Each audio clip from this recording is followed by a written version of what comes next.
আসসালামু আলাইকুম, আশা করি ভালো আছো। জিএসটি স্পেশাল ইংলিশ ক্লাস 2 তে তোমাদেরকে স্বাগতম। আমি যে ক্লাসটা নিব আজকে, তুমি প্রত্যেকটা প্রশ্নের ব্যাপারে একটু চিন্তা করো। ভাইয়া খাতা কলম নিয়ে বসতে পারো। আমি যখন একটা প্রশ্ন দেখাই তুমি একটু পজ করে নিজের মতো চিন্তা করো। যত বেশি প্রশ্ন সমাধান করতে পারবা তোমার প্রস্তুতি তত বেশি স্ট্রং হবে, পরীক্ষা তত বেশি ভালো হবে। চলো শুরু করি। আজকের ক্লাসের প্রথম যে প্রশ্নটা খুবই ইজি কোয়েশ্চেন, জানি সবাই পারবা, 100% মানুষ এটা পারা উচিত, পারবে আমি জানি। এবং পরীক্ষায় কিন্তু ওনারা যখন প্রশ্ন করেন 3 টাইপের স্টুডেন্টকে মাথায় রেখে প্রশ্ন করেন। কিছু সহজ প্রশ্ন হয়, ভাইয়া এগুলো সবাই পারে। কিছু মাঝারি টাইপের প্রশ্ন হয়, যে যাদের প্রস্তুতি মোটামুটি তারাও কিন্তু পারে। আর কিছু প্রশ্ন ওনারা ইচ্ছা করে খুব ডিফিকাল্ট রাখেন, যেন যারা চান্স পায় তারা ওখান থেকে অর্ধেকে হইলেও পারে। এবং এটা হলো সবাই পারবে এমন একটা কোয়েশ্চেন। পাস্ট পারফেক্ট টেন্সের এক্সাম্পল কোনটা? আমি জানি সবাই উত্তর নিশ্চয় ডি নাম্বারটাকে নিবা। আমরা জানি পাস্ট পারফেক্টের স্ট্রাকচার হলো ভাইয়া সাবজেক্ট, তারপর হেড অক্সিলারি ভার্ব, তারপর ভার্বের পাস্ট পার্টিসিপল ফর্ম, তারপর বাকি কথাবার্তা। ওকে, তাহলে হেড ইটেন, দেখো এক জায়গায় কেবল পাস্ট পারফেক্ট মুডটা আছে, ফলে উত্তর হচ্ছে D. Next question, what is the antonym of benevolent? Benevolent এই শব্দটার বিপরীতধর্মী ওয়ার্ড কোনটা? বেনেভোলেন্ট মানে হলো দয়াশীল, ভালো মানুষ উনি। অ্যাডজেক্টিভ, শব্দটা কিন্তু অ্যাডজেক্টিভ। তাহলে এই শব্দটার বিপরীতধর্মী ওয়ার্ড আমরা জানি, উত্তরে নিশ্চয় তোমরা লিখবা স্টিনজি। মানে বলছে বিপরীতধর্মী কোনটা ভাইয়া? বেনেভোলেন্টের সিনোনিম পেয়েছি আমরা কম্প্যাশনেট, এটাও কিন্তু সিনোনিম বেনেভোলেন্টের। তারপর অল্ট্রুইজিক, এটাও কিন্তু সিনোনিম। বিনাইন, এটাও কিন্তু ভাইয়া সিনোনিম। এখন উত্তর পেয়েছি স্টিনজি। স্টিনজি মানে হলো আসলে বেনেভোলেন্ট না, মানে দয়াশীল না, এমন একটা জিনিসকে রেফার করছে, পজিটিভ না। এতটুকু বুঝতে পারছো? এই প্রশ্নটা আবার কেমনে আমাদের পরীক্ষা আসে?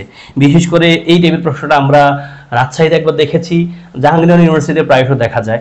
প্রশ্নটা এইভাবে আসতে পারে যে which one is odd? Odd তো বুঝে ভাইয়া, হ্যাঁ?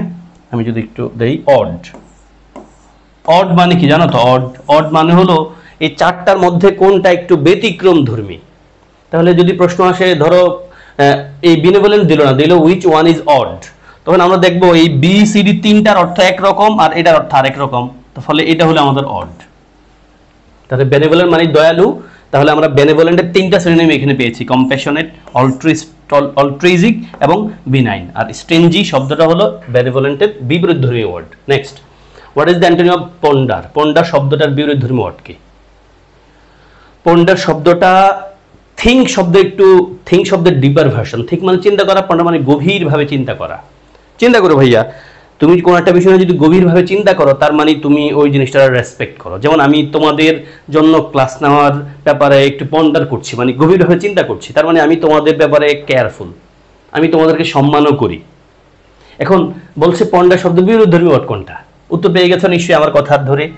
পন্ডার মানে হলো গভীরভাবে চিন্তা করা, মানে আমি অবশ্যই সম্মান করি ওই পয়েন্টটাকে, ওই কাজটাকে, ওই মানুষগুলোকে। তাহলে পন্ডার শব্দটার সিনোনিম হলো কন্টেম্পলেট। এই কন্টেম্পলেট মানে হলো কিন্তু গভীরভাবে চিন্তা করা। কনসিডার মানেও কনসিডার করা, চিন্তা করাতে আসে অ্যাগ্রি, এটাও কিন্তু পজিটিভ টোনে আসে। মানে পন্ডার শব্দের সিনোনিম আকারে আমরা বিসিডি নিতে পারি, তবে একেবারে সোজা সোজা সিনোনিম হলো কন্টেম্পলেট। আমরা খুব কম ব্যবহার করি, বাট খুব high word, high frequency word. তাহলে পন্ডার শব্দটার বিপরীতধর্মী ওয়ার্ড হলো ডিসরিগার্ড, মানে সম্মান না করা, গুরুত্ব না দেওয়া, অবহেলা করা।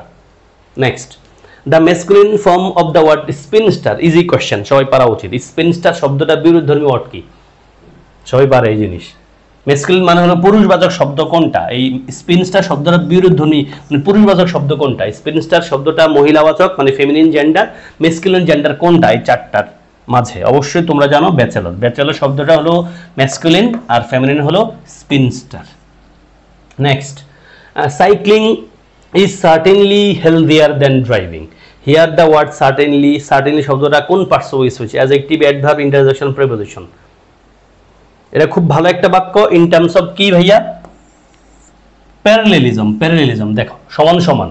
এই দেন শব্দ, টি এইচ এ এন, দেন, দেনের আগেও দেখো সাইক্লিং আছে, মানে ভার্ব প্লাস আইএনজি আছে, এবং পরেও কিন্তু ভার্ব প্লাস আইএনজি আছে। তুলনা হচ্ছে কিন্তু মূল এই পুরো বাক্যে যতগুলো শব্দ আছে, মূল শব্দ কিন্তু এই 3টা, সাইক্লিং, হেলদিয়ার আর ড্রাইভিং।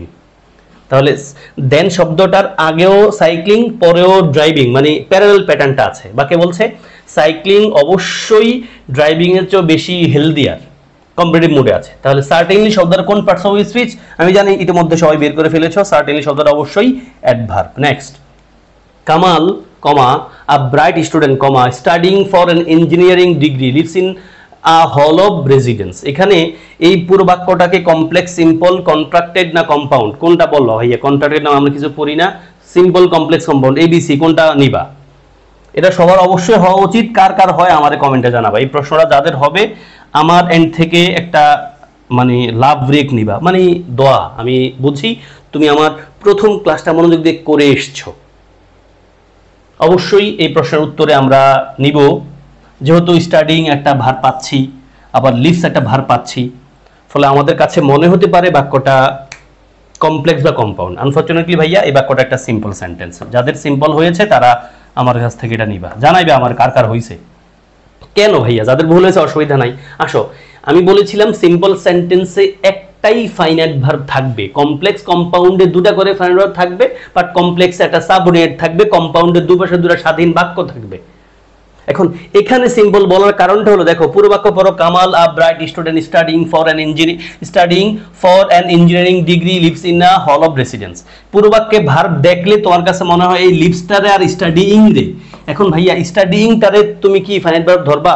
না ভাইয়া, ফাইনাইট ভার্ব যদি স্টাডিং হয়, ভার্বের সাথে আমরা আইএনজি লেখার আগে লিখতে চাইলে আমরা কিন্তু আগে একটা বি ভার্ব লিখি, মানে am is are, ওয়াজয়ার, shall be, will be কিছু একটা লিখে আছে ভাইয়া, নাই কিন্তু। ফলে অবশ্যই স্টাডিংটা আমাদের এখানে ফাইনাইট ভার্ব না ভাইয়া, এটা নন ফাইনাইট ভার্ব। ফলে ফাইনাইট ভার্ব হলো একটাই, সেটা হলো লিভস। ফলে বাক্যটার আমরা অবশ্যই কি বলবো? সিম্পল সেন্টেন্স বলবো। Next, a photogenic person is one who. Photogenic কে? বাক্য, এই বাক্যটা কিন্তু কমপ্লেক্স। দেখো ভাইয়া, এই যে ইজ দিয়ে একটা বাক্য, এটা ফাইনাইট ভার্ব, আবার হু সাবঅর্ডিনেট ক্লজ দিয়ে একটা বাক্য, ফলে বাক্যটা কমপ্লেক্স। আমাদের প্রশ্ন হলো photogenic person is one who dash looks attractive in photographs, has an attractive face, has a smiling face, looks attractive.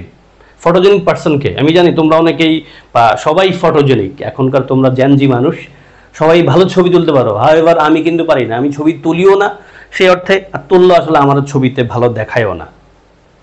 উত্তর হবে নিশ্চয়ই এ নাম্বার।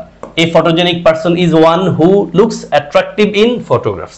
Photogenic মানে কি ভাইয়া? যারে ছবিতে খুব সুন্দর দেখায়। Next, cartography is the art of drawing. Cartography একটা আর্ট, কি আঁকার একটা art. Art of drawing carts, cartoons, cartoon নাকি ম্যাপস? প্রিভিয়াস কোয়েশ্চেন ভাইয়া, বারবার আসা প্রশ্ন, অবশ্যই উত্তরে তুমি ম্যাপস নিবা। Yes, cartography is the art of drawing maps. এখন আমরা পরীক্ষায় পাই cartographer is a person who draws maps. Okay, next আসো, he is afraid dash the dog. অবশ্যই পারা উচিত সবার, আমরা এইচএসসি লেভেলে এটা পড়ে এসে থাকি। হি is afraid dash the dog. অবশ্যই ভাইয়া উত্তরে তুমি পেয়েছো of. Yes, he is afraid of the dog, সেই কুকুরের ভয় পায়। হি ইজ অ্যাফ্রেড শব্দটা কিন্তু এখানে অ্যাডজেক্টিভ। হ্যাঁ, he is afraid of the dog, সেই কুকুরকে ভয় পায়।